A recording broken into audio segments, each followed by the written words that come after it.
আসসালামু আলাইকুম প্রিয় দর্শক বন্ধুরা, আশা করছি যে যেখানে বসে আমার রেসিপিটি দেখছেন সবাই সুস্থ আছেন, ভালো আছেন। সিয়ানা ব্লগে আপনাদের সবাইকে স্বাগত জানাচ্ছি। আজ আমি আপনাদের মালাই চিংড়ি রান্না করে দেখাবো। বন্ধুরা, রেসিপিটি দেখেই আপনারা খুব সহজেই মালাই চিংড়ি রান্না করতে পারবেন। এই মালাই চিংড়ি পোলাও দিয়ে খেতে অসাধারণ লাগে। চলুন বন্ধুরা, শুরু করা যাক মালাই চিংড়ি রান্না। মালাই চিংড়ি রান্না করার জন্য এখানে আমি কিছু বাগদা চিংড়ি নিয়েছি। চিংড়ি মাছগুলো কেটে ভালো করে ধুয়ে নিচ্ছি।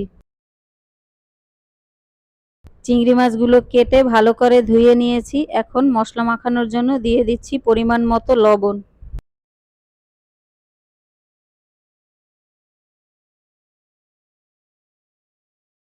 এখন দিয়ে দিচ্ছি হাফ চামচ হলুদের গুঁড়ো, হাফ চামচ মরিচের গুঁড়ো।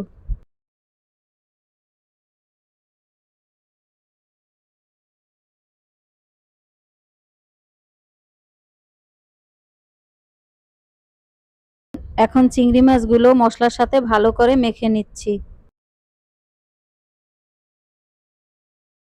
চিংড়ি মাছগুলো ভাজার জন্য এখন চুলার উপরে কড়াই বসিয়ে দিয়েছি। দিয়ে দিচ্ছি সাদা তেল।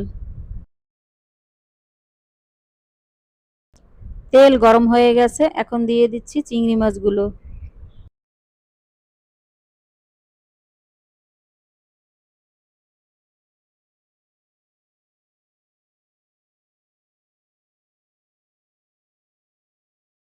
চিংড়ি মাছের এক পিঠ হয়ে গেছে, আর এক পিঠ উল্টে দিচ্ছি। চিংড়ি মাছ ভাজা হয়ে গেছে, এখন নামিয়ে নিচ্ছি।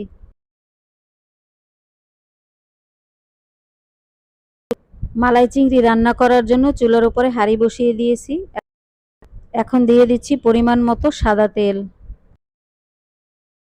তেল গরম হয়ে গেছে, এখন দিয়ে দিচ্ছি 3 টেবিল চামচ আদা রসুন পেঁয়াজ একসাথে বাটা। দিয়ে দিচ্ছি হাফ টেবিল চামচ কাঠবাদাম কাজু বাদাম একসাথে বাটা। এখন দিয়ে দিচ্ছি 1 টেবিল চামচ জিরে ধনে বাটা। এরপরে দিয়ে দিচ্ছি 2টো লং এবং 2টো এলাচ। দিয়ে দিচ্ছি 1 চামচ হলুদের গুঁড়ো, 1 চামচ মরিচের গুঁড়ো।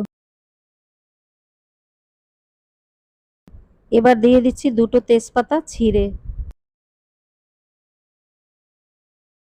এখন মশলা কষিয়ে নিচ্ছি। বন্ধুরা, এই রেসিপিতে আমি কোনো পানি ব্যবহার করব না, তাই অল্প অল্প দুধ দিয়ে মশলা কষিয়ে নিচ্ছি।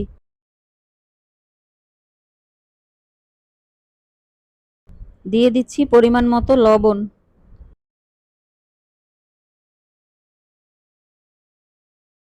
এরপরে দিয়ে দিচ্ছি হাফ টেবিল চামচ চিনি। এখন মশলা ভালো করে কষিয়ে নিচ্ছি। মশলা যত ভালো কষানো হবে খেতে তত ভালো লাগবে। মশলা কষানো হয়ে গেছে, এখন ভাজা চিংড়ি মাছগুলো দিয়ে দিচ্ছি।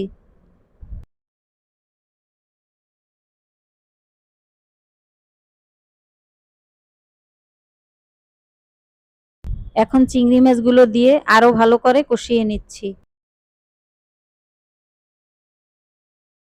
চিংড়ি মাছ দিয়ে মশলা কষানো হয়ে গেছে, এখন দিয়ে দিচ্ছি পরিমাণ মতো দুধ।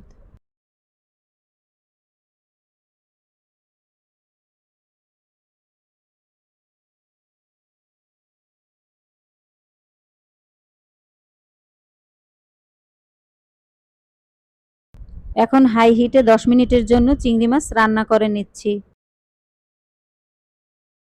মালাই চিংড়ি রান্না হয়ে গেছে, এখন সামান্য পরিমাণে গরম মশলার গুঁড়ো দিয়ে নামিয়ে নিচ্ছি।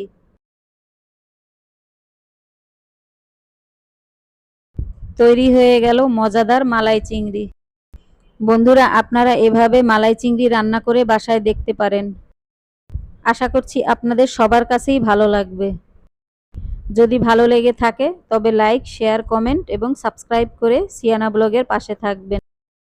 বন্ধুরা, এতক্ষণ সাথে থাকার জন্য সবাইকে অসংখ্য অসংখ্য ধন্যবাদ।